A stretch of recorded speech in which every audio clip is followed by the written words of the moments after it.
What is up, everyone? Welcome back to the channel. Today, I'm going to be reviewing a movie called W. Now, this movie came out in 2008. Crazy thing about this movie, which is about George W. Bush, former president of the United States, this movie was released while he was still president.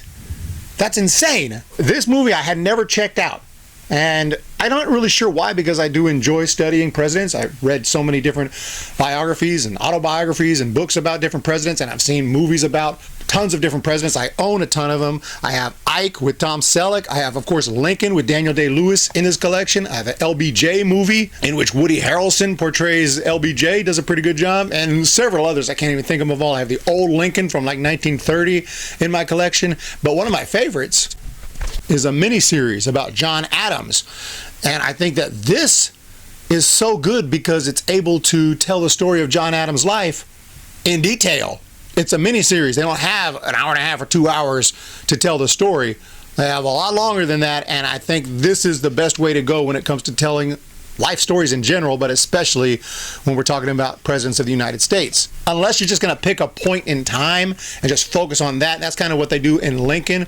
Lincoln is about President Lincoln trying to get the 13th Amendment passed. That's all they focus on in that movie. That's the main focus of that movie. It's towards the end of the Civil War, and that's what that movie's about. This movie here, if I was to say, do they do that? Yes and no. They try to do a little of both. They do focus on George W. Bush's decision to invade Iraq back in 2003. But the movie also tries to tell a little bit of a biography on George W. Bush, and it goes back to his college days, kind of his early political career, his struggles with alcohol, when he was saved and when he became a Christian, and then, of course, really heavy into the meetings and the decisions to go into Iraq. Now, George W. Bush, I wasn't a huge fan of. He had more impact on me than any other president because I was in the Army while he was president. So he was technically my boss for that entire time, and his decision to go to Iraq had a direct impact on me because I went to Iraq. And when I joined the Army right after 9/11, my thoughts were, if I got to go to war, it will be to help this war on terror, to strike back against the 9/11 attackers, to find Osama bin Laden, things like that. And so when I find out and my unit finds out, we're going to take out Saddam Hussein, like they tell us, hey, we're going, taking out Saddam. Yeah, that's what we're talking. We're taking out Saddam. Wait, no, that was the other war, right? No, we're going to take out Saddam. So it was kind of a confusing thing for the soldiers. We didn't know what was going on, but Iraq it was. And this movie tells that story of the decision to invade Iraq and the meetings, and they were pretty interesting, and I'll get into that a little bit. But overall, the movie was a little bit all over the place and kind of going back and forth to his younger life, then back to the present day. There's a lot of focus on his family. There's a lot of focus on the elder George Bush, played by James Cromwell, and the relationship there, and Jeb Bush, and how Jeb Bush seemed like the more likely son to become president someday, the more well-behaved son. George W. Bush, kind of a troublemaker early on. And let me just say this, like, I'm not saying this movie is completely accurate. Of course, it's a Hollywood movie, so don't take it as a historical documentary. They take liberties, but it was still pretty entertaining. Although I have to say there were points in George W. Bush's life I would have loved to see, I expected to see in this movie, that were completely omitted. And what I'm mainly referring to is 9/11. How are you going to tell a story about George W. Bush and not show 9/11? Not show the reaction? The famous clip we've seen where he's reading to the school children and whisper in his ear what happened, and he just sits there in shock for a minute. We don't really see what happens after that because it's not on tape, but eventually he goes back, he talks to some people, right? He has an immediate reaction. Now, we may not know exactly what that was, but would have loved to see a filmmaker's take on it. I would have loved to see a dramatized version of that happen. Not in here. The immediate decision to strike back and, the early response to the 9/11 attacks, not here. The first pitch he threw at the baseball game in New York, he threw a strike and motivated the entire country, and, his ratings went through the roof. None of that is in here. Now, I'm not a fan of George W. Bush. Don't get that twisted. I don't think he was a great president, but I wanted to see a fair look at his life and presidency if that's what they were going to do.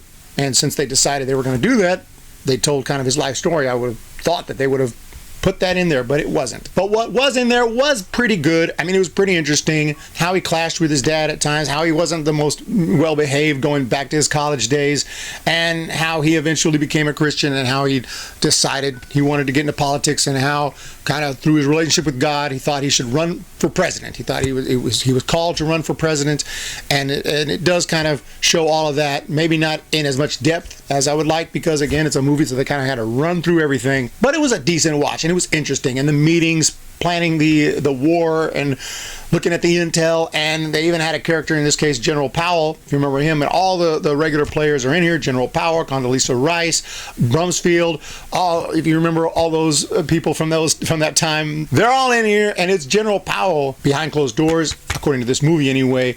He is against the war, and he's really questioning this decision, and he kind of plays, at least in this movie, I'm not saying in real life, but in this movie, he kind of plays the normal thinking person who we're like, what's going on Iraq? Like, we need to strike back at these terrorists. We need to get Osama bin Laden. We need to go after who did this to us. I know we've done that to some extent. We've dropped a few bombs and everything, but this needs to be the focus. We don't have time to go invade a whole nother country right now that had nothing to do with the 9/11 attacks. Everyone else in the room's kind of backing George W. Bush, and one guy who's especially in his ear in this movie is Dick Cheney, the vice president. So he really wants this war more than anyone in this movie. And again, I'm not saying don't take this necessarily as a historical documentary, but let's get into the actors here. And I will say Josh Brolin was fantastic as George W. Bush.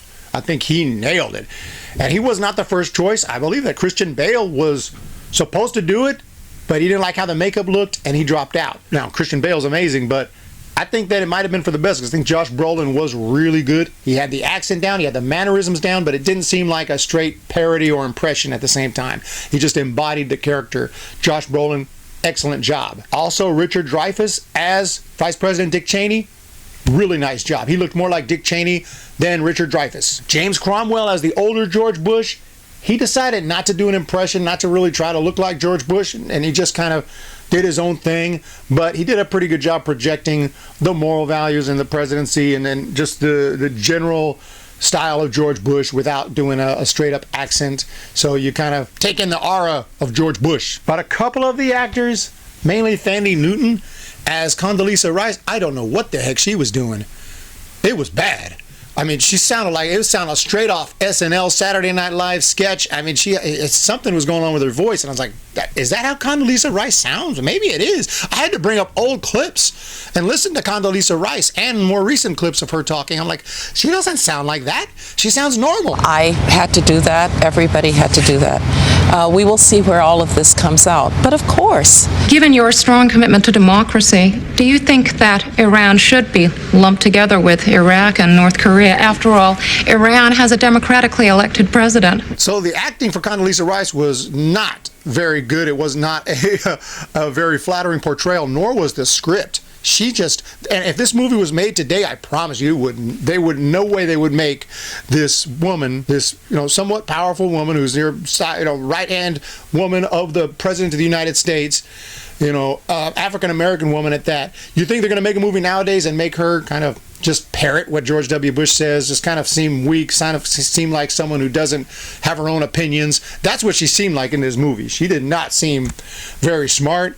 It was almost like I said, SNL style. Like, there was one scene when George W. Bush and Condoleezza Rice were walking with the Prime Minister. The Prime Minister was also showing a little bit of reluctancy with this Iraq thing, and George W. Bush, was going like, oh, no, we already got troops on the way. March 5th is the date. And then Condoleezza Rice, March 5th. Troops are already on the ground now.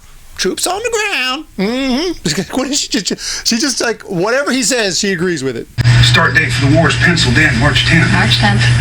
Well, how can we justify a preemptive attack? Well, no WMDs yet, Tone, but we know they got them. Absolutely. So maybe that's how it went down. I don't know. Maybe they did. I know they did some. Obviously, the filmmakers did some research, but it was not a flattering portrayal of her. But script aside, the acting was. I don't know what Thandie Newton was trying to do there. You had Jeffrey Wright in this movie. I know him from Boardwalk Empire. I have the whole collection here. He plays General Powell. He was a little bit better. It did seem like an impression at times. Sometimes the acting just in this movie, not talking about Josh Brolin, but like they would speak and you're like, that's not your normal voice.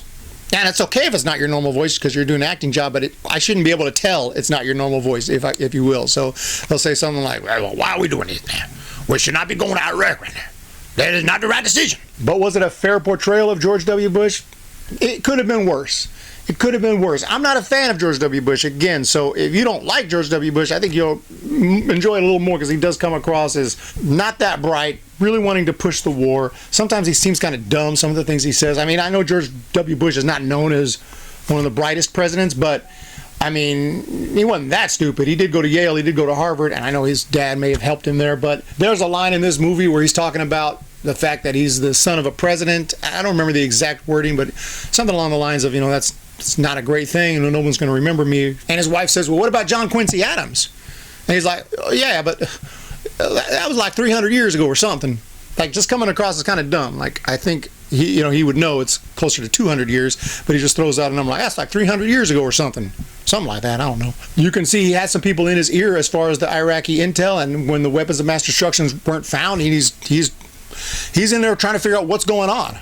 Why have we found these weapons? So, I mean, they didn't make it out like, I want to do this war even though there's nothing there. That's probably not what happened, and that's not what happened here. I thought that the movie did a decent job of being somewhat fair, although if it's spun in one way, it's probably a little more negative. And I'm not a fan of George W. Bush, but it doesn't just tear him apart. It doesn't make him out to be a terrible, horrible villain or anything like that. It just makes him out to be kind of a weak president, and he did definitely push that war a lot harder than he should have. But overall, it's not a bad take on the situation. It was pretty interesting to watch. Interesting to watch his upbringing. Interesting to watch his entry into politics. Interesting to watch his kind of religious transformation. Interesting to watch the meetings going into Iraq. And I was actually on the team that went to Iraq in 2003, in March 2003, looking for weapons of mass destruction. So it was the scene where he's like, who's actually looking for these weapons? I'm like, oh. That's my bad. Because he was pissed they weren't finding them. But overall, hey, I'm going to say this movie, good, not great. I mean, and Josh Brolin really elevated this one. If they would have gotten a bad actor, if they would have gotten somebody who couldn't pull off that portrayal of George W. Bush, it would have hurt this movie a lot. But luckily, he's really good, and I think that kind of carries this movie. And there's just enough in here to make it good, make it entertaining, make it enjoyable. Not great, though. But let me know what you guys think if you've seen W. Look forward to more reviews. I'm reviewing every movie I watch right here. I'm watching movies. I'm reviewing movies. You guys have a great day, and we'll see you next time.